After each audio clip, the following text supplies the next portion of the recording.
আমাদের বিনা লাইন দিয়ে, বল কি বলবি বল, বিনা লাইন দিয়ে 12:30টায় ঢুকেছি আর কটা বেরোলাম? 45। জাস্ট 15 মিনিটে বিনা লাইন দিয়ে আমরা শ্রীভূমির ঠাকুর দর্শন করেছি। ভাবতে পারছিস? আমি তো ভাবতে পারছি না। সব একদম সুন্দর মুভিং লাইন, ফাঁকা, কোনো লাইন দিতে হয়নি। তো এত ইজিলি শ্রীভূমির ঠাকুর দেখতে পাবো এটা তো আমি ভাবিনি, যেটা নাকি আজকে হয়েছে। আই এম ভেরি হ্যাপি, কারণ স্টার্টিংয়ে শ্রীভূমি থার্ড হয়েছে, আই গেস বললি না তুই? শ্রীভূমি দেখে স্টার্ট করতে পেরেছি, ভীষণ মজা হচ্ছে। এবার আমরা জেঠুর জন্য দুঃখ হচ্ছে, জেঠুর জন্য একটু দুঃখ হচ্ছে, তাহলে জেঠু আসলে একটু মজা হতো। এবার আমরা চলে যাব হচ্ছে কোথায়, এবার গাড়ি বুক করে আমরা চলে যাবো দমদম পার্ক।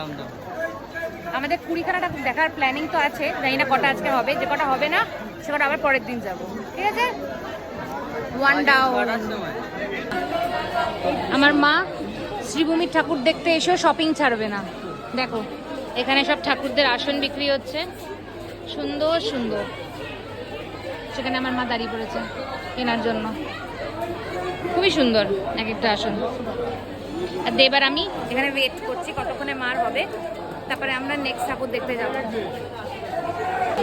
পুজোতে এসে ঠাকুর দেখতে এসে কে কে গাছ কিনেছো বলো? এই তো আমার মা শ্রীভূমি দেখে বেরিয়ে, এই যে আমরা শ্রীভূমি দেখে বেরোলাম জাস্ট। এখন আমরা বেরোতে পারলাম না, আমার মা অলরেডি একটা শপিং করে নিয়েছে হাতের মধ্যে। এখন গাছ চিন্তা করতে পারো কি অবস্থা। মা আমরা কি আজকে নেক্সট ঠাকুরে পৌঁছাবো না? পৌঁছাবো না, নেক্সট ঠাকুর দেখতে পৌঁছাতে পারবো? কি করছে আমার মা রে, হায় হায় হায়।